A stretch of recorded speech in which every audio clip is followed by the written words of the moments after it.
Jadi memang suka atau tidak, kasus ini sebenarnya aroma politiknya sangat kental lah kalau dilihat ya. Karena orang Indonesia ini sebenarnya kan dari dulu punya budaya candaan dan juga guyonan. Misalkan kadang kita manggil, misalkan saya orang Jawa ya selalu dibilang, Jawa kayak gitu. Tapi dulu itu kan orang dengan panggilan-panggilan itu sebenarnya tanda keakraban. Cuma sekarang ini ketika kita gara-gara Pilpres kemarin, apapun ini menjadi terpolarisasi. Semua anak bangsa terpolarisasi, jadi akhirnya menjadi sensitif. Memang karena ini sudah ada yang melaporkan, tentunya kasus ini ditempatkan dalam koridor hukum dan semua harus menghormati proses hukum tersebut. Tagar Institut Jurnalisme dan Riset.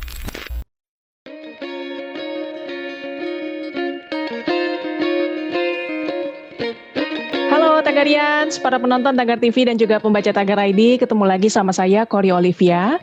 Hari ini kita mau bahas tentang cuitan Permadi Arya alias Abu Janda yang lagi viral, bahwa ia menyebut Islam arogan. Kalau kita dengar atau baca sekilas memang mengejutkan banget ya. Wah, kok bisa Abu Janda bilang Islam arogan, padahal dia sendiri anggota Banser Nahdlatul Ulama. Nah, Abu Janda ini sudah memberikan klarifikasi lewat rekaman video yang diterima Tagar pada Senin 1 Februari 2021. Menurut dia, pernyataan itu sudah dipotong, tidak sesuai konteks yang utuh. Pernyataan itu juga adalah cuitan jawabannya ke Ustadz Tengku Zulkarnain yang sedang provokasi SARA, menyatakan minoritas Indonesia itu arogan ke mayoritas. Yang dimaksud Abu Janda adalah Islam transnasional, bukan generalisasi semua Islam. Nah, kalau Kiai NU sendiri gimana ya melihat kasus ini? Untuk membahasnya, saya sudah bersama dengan Ustadz Sukron Makmun, intelektual muda Nahdlatul Ulama dan juga penulis buku Moderatisme Islam dalam konteks Indonesia Kekinian. Assalamualaikum Ustadz Sukron, apa kabar? Waalaikumsalam warahmatullahi wabarakatuh, Mbak Kori. Baik, alhamdulillah. Ustadz, ini gimana sih Ustadz melihat kasus Abu Janda ini? Sebelum kasus Islam arogan kan Abu Janda juga sempat digugat ke jalur hukum ya, status Twitternya bahwa kata evolusi untuk Natalius Pigai diperkarakan dituduh rasis. Lalu sekarang ada lagi kasus Islam arogan yang dimaksudkan untuk menanggapi cuitan Tengku Zulkarnain ini. Nah ini gimana Ustadz? Apakah memang perlu harus dilaporkan ke polisi? Ini laporan biasa atau mungkin jebakan dengan agenda lebih besar dari pihak-pihak tertentu? Jadi memang suka atau tidak, kasus ini sebenarnya aroma politiknya sangat kental lah kalau dilihat ya. Karena orang Indonesia ini sebenarnya kan dari dulu punya budaya candaan dan juga guyonan. Misalkan kadang kita manggil orang itu, misalkan saya orang Jawa ya selalu dibilang Jawa kayak gitu, Betawi juga kayak gitu. Tapi dulu itu kan orang dengan panggilan-panggilan itu sebenarnya tanda keakraban. Cuma sekarang ini ketika kita gara-gara Pilpres kemarin, apapun ini menjadi terpolarisasi. Semua anak bangsa terpolarisasi, jadi akhirnya menjadi sensitif. Memang karena ini sudah ada yang melaporkan, tentunya kasus ini ditempatkan dalam koridor hukum dan semua harus menghormati proses hukum tersebut. Ya, kalau saya pribadi melihat memang kayak tadi sudah disebutkan bahwa apa sih maksud dari Abu Janda atau saudara Permadi Arya itu mengatakan arogan, kan itu sebenarnya udah dia klarifikasi. Dan tentunya kalau kita lihat dalam, misalkan kita belajar studi teks ya, hermeneutika dan lain-lain, bahwa perkataan ya, atau teks, karena segala sesuatu itu ketika bisa ditafsirkan itu artinya bisa diperlakukan seperti teks. Dan itu ketika ada masalah, ketika jadi masalah, maka yang jadi rujukan adalah pembuat teks. Pembuat teks atau the author. Jadi bukan jadi autornya atau writernya, bukan readernya. Jadi yang berhak menafsirkan dalam tradisi Islam sendiri, kalau kita melihat ulama-ulama klasik, misalkan Imam Zainuddin Al-Malibari di dalam Fathul Mu'in itu juga dalam masalah perceraian misalkan itu al-lafzu ala niyatil lafzi, bahwa lafaz yang keluar itu nanti ketika misalkan ada orang menceraikan istrinya, penulis kayak gitu ya, kemudian nanti itu meskipun ditafsirkan oleh pembaca bahwa itu dalam bentuk cerai misalkan, tetapi nanti ketika ada masalah kemudian ditanya hakim, kemudian dia mengatakan saya menulis ini tanpa niat menceraikan, maka yang diambil adalah perkataan yang membikin, yang melafadzkan itu. Artinya bahwa reader ini tidak punya otoritas untuk mentafsirkan teks yang dibikin seorang autor atau authornya itu. Ya, jadi writer di sini yang berhak untuk menafsirkan teks itu. Ya, tapi kembali lagi kan nanti kan ini koridor hukum, jadi nanti kata evolusi itu juga sebenarnya kan multitafsir.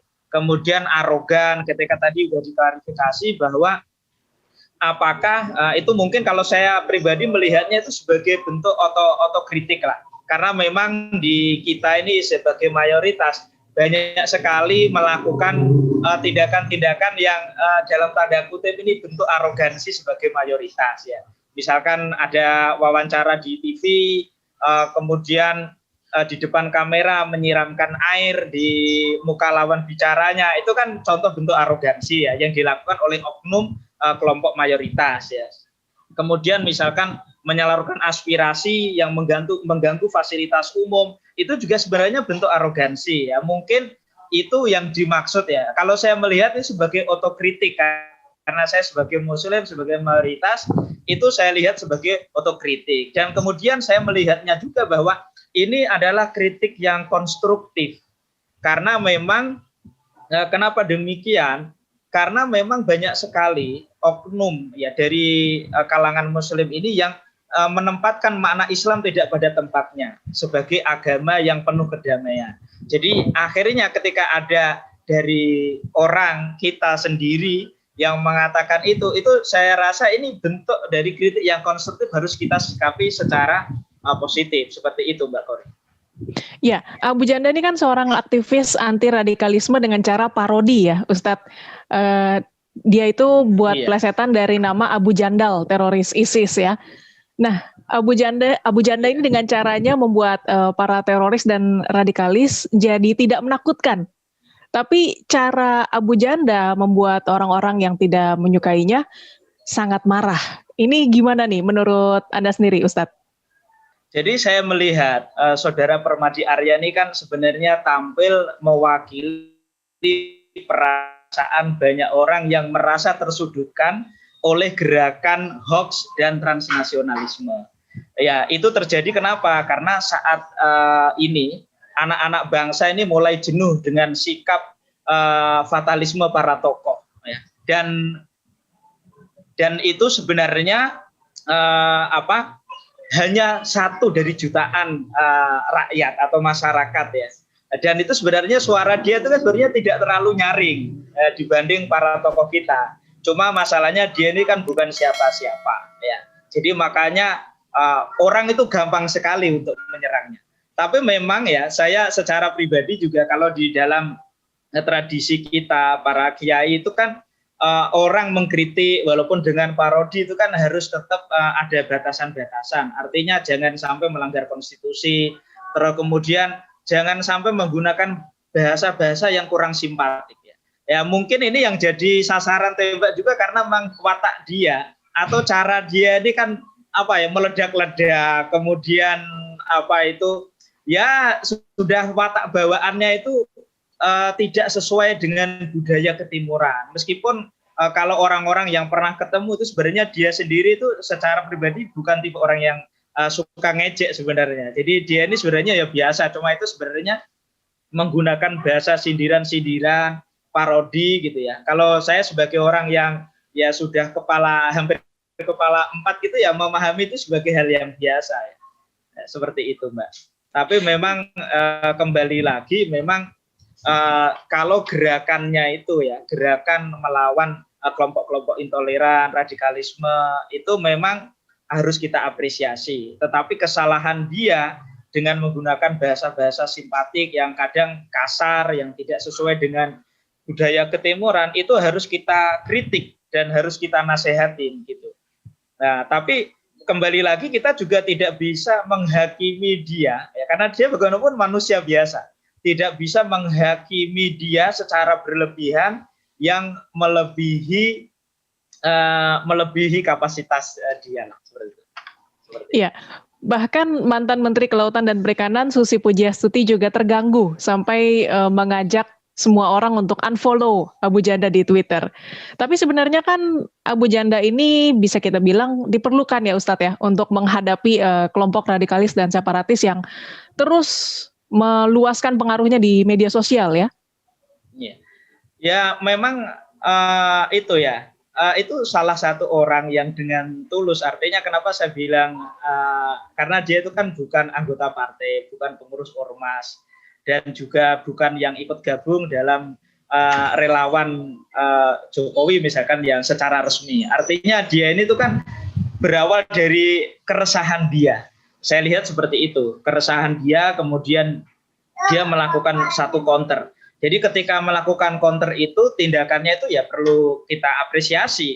Tetapi hal-hal yang offset itu juga harus kita, ibaratnya kalau saya di depan dia pasti akan saya marahin karena kealpaan dia tidak boleh kita benarkan juga gitu. Kesalahan dia nggak perlu kita bela, nggak perlu kita benarkan, salah harus kita bilang salah. Dan karena ini sudah terjadi masuk dalam ranah hukum, ya udah kita serahkan kepada aparat penegak hukum gitu. Nanti tunggu di pengadilan. Kita semua harus menghargai proses hukum itu. Iya, Ustadz sendiri secara pribadi apakah pernah bertemu dengan Abu Janda, mengenal secara pribadi? Kalau secara pribadi tidak ya, tapi saya juga kemarin udah konfirmasi kepada teman-teman ya, misalkan apakah dia itu pernah ikut di Laksar di Magelang. Nah, ini memang ternyata iya. Jadi artinya bahwa dia ini bagian dari Banser, harus kita akui juga. Cuma memang Banser itu bukan Abu Janda, bukan Permadi Arya. Jadi artinya dia memang bagian dari Banser, tapi Banser itu bukan Permadi Arya. Artinya Permadi Arya itu tidak menjadi representasi Banser ya, kayak gitu. Ya, ini pertanyaan terakhir Ustadz. Ada yang berpendapat kelompok separatis dan radikalis menjebak Abu Janda untuk memporak-porandakan barisan nasionalis yang memang tidak punya ikatan kuat. Setuju nggak Ustadz? Ya ada arah ke sana juga ada. Nah, karena memang kalau dilihat itu kan gerakan-gerakan sana itu kan merasa dalam era Pak Jokowi ini ada gerakan-gerakan garis keras yang dibubarkan dan kemudian dia ini salah satu pembela Pak Jokowi yang militan, yang sering berpolemik di medsos dan apalagi tadi dengan bahasa-bahasa yang ini artinya ada kemungkinan dan dia memang ternyata terperangkap. Harusnya dia lebih ini kan, dia sendiri mengakui bahwa dengan emosional kemudian dia sampai membuat satu narasi yang narasi itu bisa masuk ke ranah hukum kan. Ya, oke, Ustadz Sukron, terima kasih banget Ustadz untuk waktunya.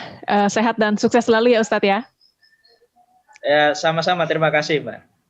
Tagarians, demikian perbincangan saya bersama Ustadz Sukron Makmun, intelektual muda Nahdlatul Ulama dan juga penulis buku Moderatisme Islam dalam konteks Indonesia Kekinian. Subscribe YouTube channel Tagar TV dan klik loncengnya juga untuk mengikuti video menarik membahas topik terhangat hanya untuk Anda. Saya Kori Olivia, Tagar TV.